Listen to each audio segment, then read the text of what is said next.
Well, we have with us the highly esteemed Palestinian Ambassador to India. So thank you so much for talking to NewsX. So I would like to, understand, since today is the Solidarity Day of the Palestinian, how do you see, where do you see in the coming years the Indo-Palestinian relations to go?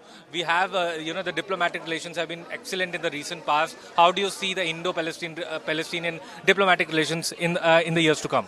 I thank you so much indeed for having me. When we talk about the future and the future of the India-Palestine relation, we should look back a bit about the history between India and Palestine. India was with Palestine even before the independence of India, mid-1930. India and the Indian people was with the Palestinian Revolution. India, under the chairmanship and the leadership of the great late Mahatma Gandhi, refused and opposed and voted against the partition plan of Palestine. I mean, 181 resolution. India was the very first one to recognize the PLO, Palestine Liberation Organization, as the sole and legitimate representative of the Palestinian people. India was one of the very first ever non-Arab and non-Muslim country to recognize the state of Palestine in 1988. When we started the Oslo Accord, the peace process, India was with us at that time. India, up to just 2 days, yesterday, India was voted in another resolution in favor of the Palestinian people. India used to vote in favor of all the vast majority of the Palestinian resolution in the United Nations. So that this is the history regarding the future. Yes, we have a very good future with India, and we trust that India will be with us in the day after the war. And we are in a good discussion right now with the government of India on how to do something in a practical level to help the Palestinian people on the ground. So our relation used to be good, still good, and will continue to be good.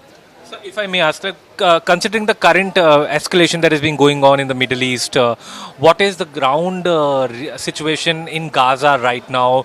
We have seen that many humanitarian aid is now being sent to the people who are living in Gaza. What is the current situation? And recently, U.S. President Donald Trump has brokered a ceasefire, a peace deal between the state of Palestine and the state of Israel. How do you view the entire situation on the ground at this juncture? When it came to the humanitarian humanitarian situation, it's still in a very miserable humanitarian situation. And according to the United Nations, different report, just what did Israel pledge to, agree to in the ceasefire agreement itself was not combined by it.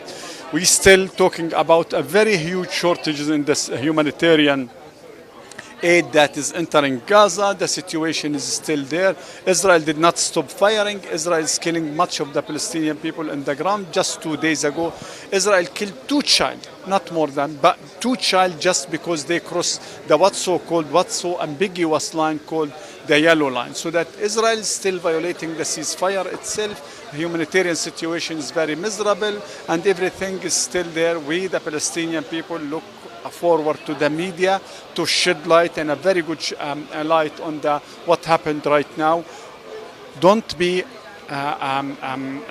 thinking that with the ceasefire everything is back to its reality. Even after the full ceasefire, the Palestinian people will continue to suffer for the upcoming 8 decades, according to the international reports.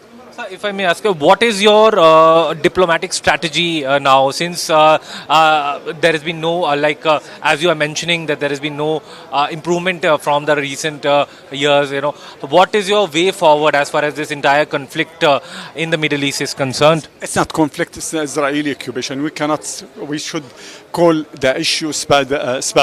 It's the Israeli occupation, it's not conflict. Israel is occupying the Palestinian territory since 1967. So that this is very important. How did we deal with this issue, and that we will going to deal? We are on the right side of the history. We are using only and will continue to use the international law. In our side, the international law, and the other side, Israel, is the military law or the jungle law. We are abide by the international law, while Israel is refusing to abide by any single pillar of the international law. So thank you so much for talking to NewsX. So this was Palestinian Ambassador to India speaking exclusively to NewsX. This is Aditya Vadhavan reporting for NewsX with video journalist Deepak signing off from Delhi. For more such videos, Subscribe to the NewsX YouTube channel, hit the bell icon.